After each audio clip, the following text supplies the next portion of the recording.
ભાઈ જબરદસ્ત મોડિફિકેશન રહેવાનું છે ગાડી સાથે ભાઈ ખૂબ મેચ થવાનું છે મેટિંગ થી લઈને ડેશબોર્ડ સુધીનું બધું ખોલીને મૂકી છે ત્યાં ચેચિસ લાઇટ નો વાયર અહીંયાથી કપી ના ભ્રષ્ટ થઈ ગઈ શોભા આ ભ્રષ્ટાચારમાં ભાઈ ઈશાનને હે ને આ સેલર ઉપર ભરોસો oh my God hey guys welcome back to our new blog હું છું નયન આહિર આજનો બ્લોગ આપણે કરી રહ્યા છીએ સવારમાં 11:15 વાગે સ્ટાર્ટ ભાઈ આજે આપણા હાથમાં છે ભાઈ આપણી મસ્ત મજાની પોલો જીડી ભાઈ આજે આમાં થોડુંક એવું ઝીણું એવું મોડિફિકેશન કરવાનું છે શું મોડિફિકેશન કરવાનું છે એ ભાઈ હું તમને થોડુંક આગળ જણાવું કારણ કે ભાઈ જબરદસ્ત મોડિફિકેશન રહેવાનું છે ગાડી સાથે ભાઈ ખૂબ મેચ થવાનું છે અને ભાઈ તમને ડેઈલી દેખાશે એવું મોડિફિકેશન છે તો ચાલો ફટાફટ જઈએ અને ભાઈ એ પાર્સલ આવી રહ્યું છે દિલ્હીથી એટલે ભાઈ થોડુંક એક્સપેન્સિવ પણ છે અને થોડુંક નોર્મલ પણ છે પણ શું છે એ હું તમને આગળ જણાવું સુરતમાં ભાઈ પહેલા જ વરસાદમાં રોડની હાલત જુઓ તમે ભાઈ એકદમ બગડી ગયા છે અહીંયા એને ભાઈ વચ્ચે કંઈક પાઇપલાઇન નાખી હતી તો પાઇપલાઇન માટે એને આખો રોડ વચ્ચેથી ખોઈદો હતો પણ એને ભાઈ પાછો રિપેર હોતે ને કર્યો હતો મતલબ ડામરની પટ્ટી પણ મારી હતી પણ આખી પટ્ટી એને ભાઈ ખોદાઈ ગઈ છે ભાઈ સિરિયસલી સુરતમાં બહુ એટલે બહુ ખરાબ વસ્તુ છે મતલબ કે હરેક રોડ ઉપર કાંઈકનું કાંઈક તો વચ્ચે ભૂલાઈ જ ગયું હોય અને ભાઈ પછી આવી રીતના થીગડી મારે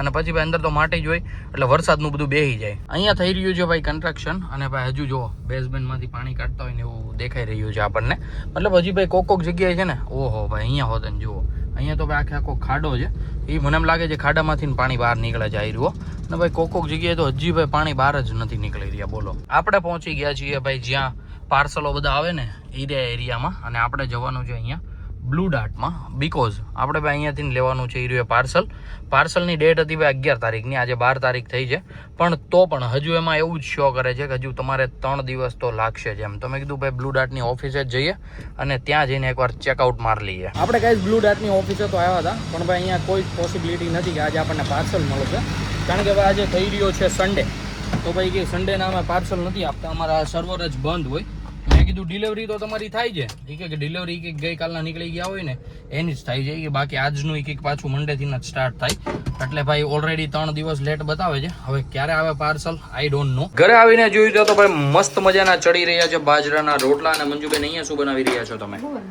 શું વાત છે ભાઈ યસ પપ્પા જઈ રહ્યા છે ભાઈ બહાર તો એના માટે બની રહ્યું છે બધું જમવાનું બાકી આજે બન્યું છે મસ્ત મજાનું આપણું મોસ્ટ ફેવરેટ એવું મેથીનું શાક મજા પડી જવાની છે બરોબર ને મંજુબેન ફૂલ છે કે આજે શું વાત છે ઓ માય ગોડ ચમચો બમચો ઢોળાઈ ગયો ભાઈ બાકી ભાઈ કાંદા બાંદા કટ થઈ ગયા છે અને અમારા રામભાઈનું પણ અત્યારે થઈ રહ્યું છે લંચ રીકુ હાઈ કોલ ગયો ગુડ મોર્નિંગ જય શ્રી કૃષ્ણ બાકી રામભાઈએ પણ મસ્ત ભાઈ ચોળેલું લઈ લીધું છે મેથીનું શાક ભાઈ દેવા શોભા ગુડ આફ્ટરનૂન જય શ્રી કૃષ્ણ ગુડ આફ્ટરનૂન જય શ્રી કૃષ્ણ યસ કેવી છે તબિયત એકદમ રેડી તો વાંધો નહીં બાકી ભાઈ રામભાઈને ગુડ મોર્નિંગ એટલે કીધું કારણ કે ગુડ આફ્ટરનૂનમાં ભાઈ બહુ લોચા મળશે ગુડ આફ્ટરનૂન ગુડ મોર્નિંગ એ બહુ માંડ બોલે છે તો ચાલો બા પીરસે છે અમને બધાને અમે બધા મસ્ત બેસીને જમી લઈએ અત્યારે ગાઈઝ હું નીકળી ગયો તો ભાઈ પોલો લઈને પપ્પાને મૂકવા જવા માટે પપ્પાને ભાઈ થોડુંક મોડું થતું હતું તો ભાઈ ફટાફટ આપણે ભાઈ કાંઈ ક્લિપ લીધી નથી અને મૂકી આવ્યો છું અને ભાઈ અત્યારે હું નીકળી ગયો છું પાછો ઘર સાઈડ જવા માટે ઘરે જતા છે ને આપણી પોલો ભાઈ બહુ જ ગંદી પહેરી છે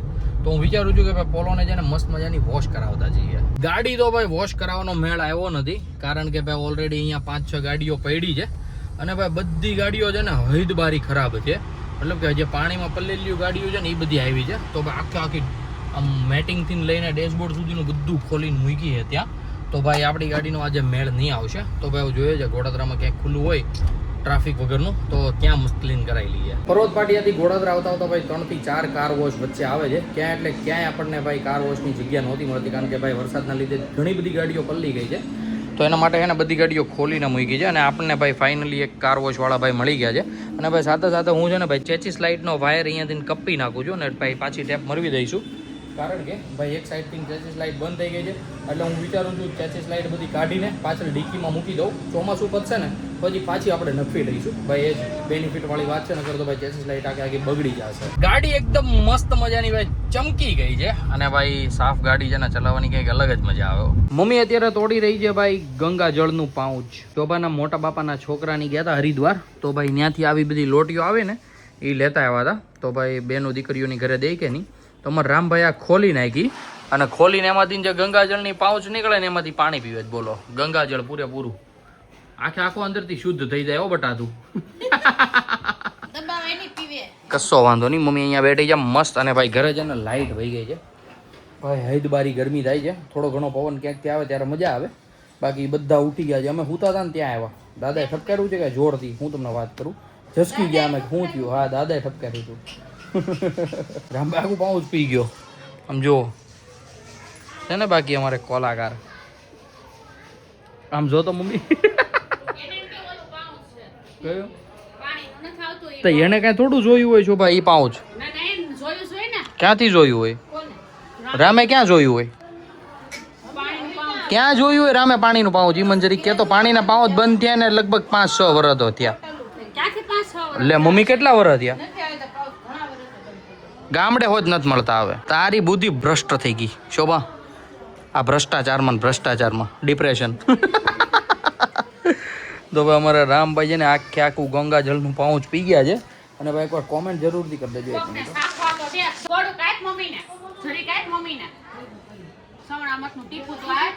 આ સવણામતનું ટીપું તો રામભાઈ વેચે છે. પણ ભાઈ આ સેફ હોય કે નહીં જરીક તમે કોમેન્ટ કરીને કહેજો. કારણ કે ભાઈ ખબર નહીં ક્યારનું પાણી ભર્યું હોય ને ક્યાંથી ભર્યું હોય. આપણે તો ભાઈ લોટીઓ લાવતા હોય કે ગંગા જળ જ છે. પણ હવે શું હોય છે I don't know. But it's okay. Rambhai રમે છે અને સારું લાગે છે એટલે ભાઈ કંઈ વાંધો નહીં. Okay mummy. હા હા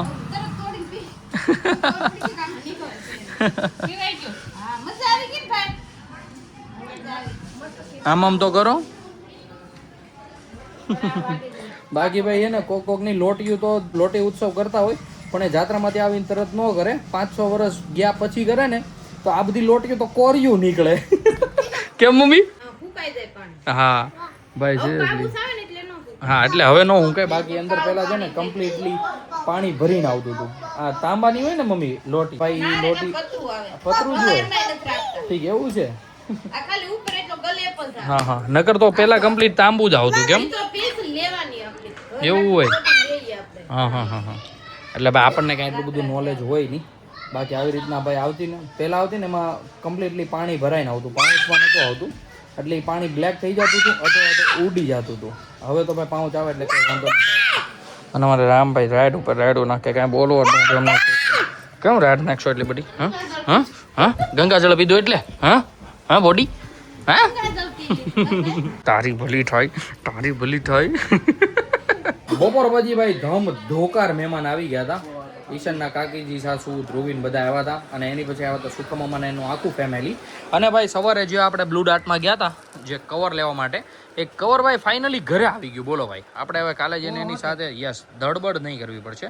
ભાઈ આ છે પોલોનું સ્ટેરિંગ કવર જે જકાસ લાગશે રેડ પટ્ટીમાં. ભાઈ એક નંબર લાગીને પછી તો એક નંબર લાગશે નહીં ઈશાનભાઈ?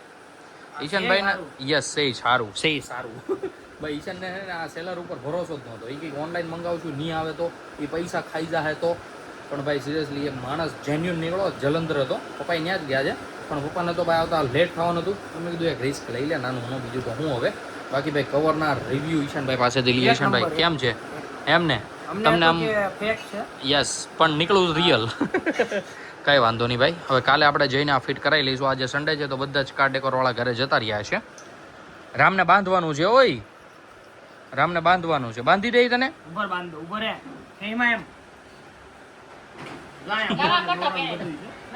હો બો દોરો બોરો બધું છે. હોય બાંધી દે તને કાકા. તારે હોને શું કરવી છો? તમારે જીપ કરતા તો કાંઈ એટલે જ હું કહું છું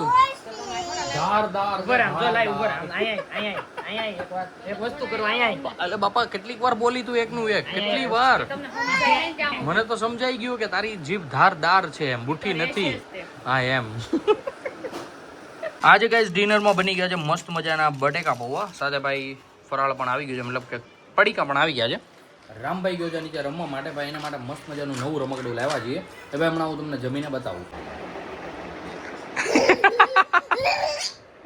એ ડેડકા મમ્મી હે કોનો વાસડો? તારો વાસડો? મમ્મી ઓલો રામભાઈ એને મજા કેટલી આવી જો. મમ્મી ઓલું રામભાઈ નું ટ્રક તો લેતા જરીક રામભાઈ ને દેખાડ તો કરી. તારું ટ્રક તો લેતોય જા, દેખાડ તો કરી બધાયને. ઓ માય ગોડ ભાઈ, કેવડું મોટું ટ્રક લેવડાવ્યું છે ને. હોરી જો ભાઈ, મસ્ત મજાનું મોટું જો ટ્રક. કોનું છે આ? તારું છે ભાઈ. જો જો મસ્ત મજાનું ટ્રક લાવ્યા છીએ, ચાકા જામ જેવું. હે ટાયર સોલી નાખા? હા. એટલું હાઈકું એને, લગભગ ફેરા મેરા એના 30-40. ડોલી છે ઈ? ટ્રોલી. અરે વાહ માલા ડીકા.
તો ગાઈસ આવી ઝીણી ઝીણી બાકાજીઓ બોલાવીને ભાઈ અમે નાખી દીધો છે રામભાઈના ઘોડિયામાં. અને અત્યારે ચાલી રહ્યું છે ભાઈ દૂધ પીવાનો પીરિયડ. પણ રામભાઈને ભાઈ થોડાક આમ ઓલું હુજે છે, હજી તો રમવું છે રામને, પણ ઇટ્સ ઓકે. ચાલો ભાઈ, રામભાઈને મસ્ત દૂધ બધું પીવડાવીને સુડાવી દઈએ. અને ભાઈ આજે આપણે પણ આ બ્લોગને અહીંયા જ એન્ડ કરી દઈએ. આઈ હોપ કે આજનો બ્લોગ તમને બધાને ભાઈ ગમ્યો હશે. ગમ્યો તો લાઈક કરી દેજો. ચેનલ પર કોઈ નવું હોય તો ચેનલને સબસ્ક્રાઇબ કરી લેજો. મેં એક આવાજમાં ધમાકેદાર બ્લોગ સાથે. ત્યાં સુધી બાય. મંજુબેન લાખ પૈસા